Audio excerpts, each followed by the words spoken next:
Serenity was full of joy, full of personality, always spinning, flipping, loved shopping, loved putting makeup on. I let her do my makeup once.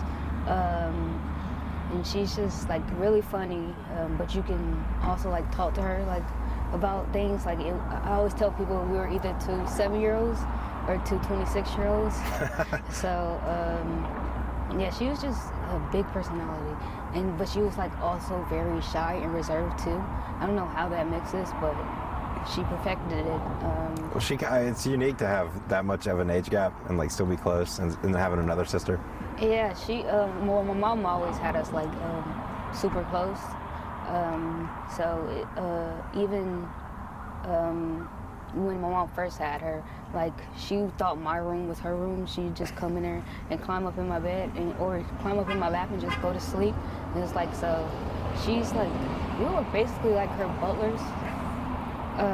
Whatever she wants, she got. So spoiled brat, and it was like she was our kid. So very close.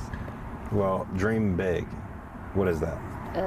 So it's dream big, big dreams, which is something that she told my mom when she came and stayed down with me. Okay. She told my mom, she said, "Good night, mommy, dream big, big dreams." So we just have this dream big, big dreams. Okay. And right now you guys are really still in a waiting pattern. And that's been since July, have been waiting. Can you tell me about this time that has gone past? Yes, so again, it's been 6 months. Like after the funeral and everything, we finally like reached out to the detective via, I think, email, and he just told us that he had to go to Texas for like border things, and that he'll still be working on everything. And then once it became around like August, well, it was September, I began emailing him and asking him for updates and things like that. And he basically said that he's just waiting on like labs or something back, and didn't hear anything since then. I emailed him again on Serenity's birthday, pretty much told me the same thing, that they're waiting. And then I emailed him around the holidays. I pretty much email him every time things get like really hard, just to keep myself busy.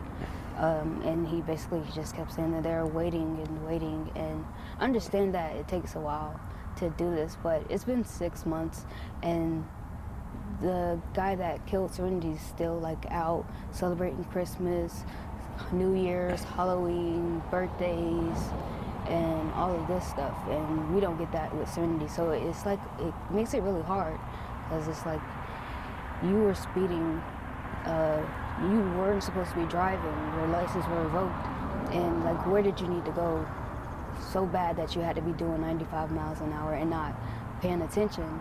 And like, you made all of these wrong choices, and you're not dealing with the consequences, but we are. We had to bury a 7-year-old, our little sister that meant so much to us. We have to decorate her grave for Christmas and for Halloween and for New Year's and for like Valentine's Days and things like this, and for birthdays. But you don't deal with anything. You just get to keep living like you didn't do anything. Your life isn't really even affected.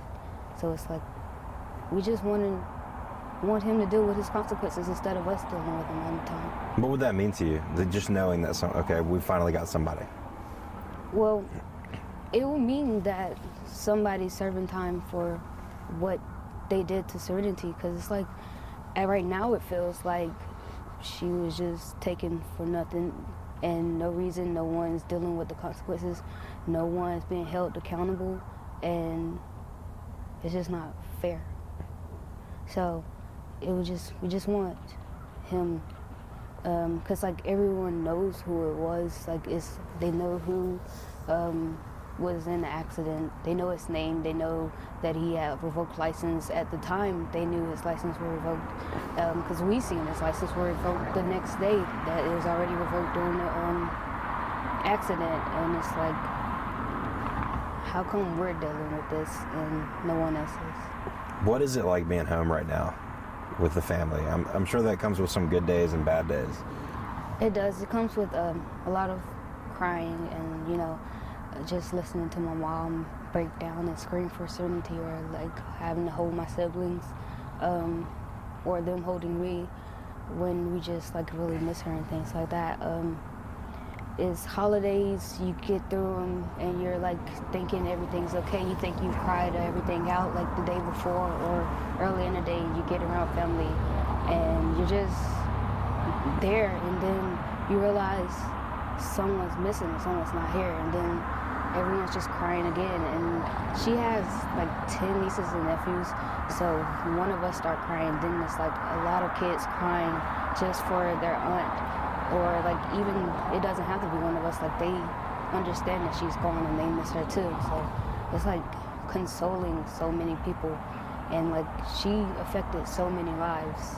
Yeah. So it's like, it's painful, but it's like we're a really close-knit family. So we're like all there for each other. We kind of say we're like sunflower flowers, which was her favorite flower, where when one is going through something, they all kind of like get together to like help, I guess. I don't know how to explain it, but it's like we're basically like sunflowers, how they turn to each other whenever something's going on.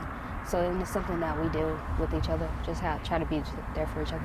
I just think it's crazy that you're dealing with that loss, and it's on the same day that it's your father had died years ago. Well, it was 11 months after my dad passed. She passed. 11 months to the day, I'm sorry. Yeah, so my dad passed August 15th of 2023, and then Serenity passed July 15th, 2024. How do you deal with that? I mean, that has to be a shock. It's a major shock. I often say, like with my dad, you know, you expect your parents to go first before you, and like, you know, you can see like their health, like as they get older and things like that.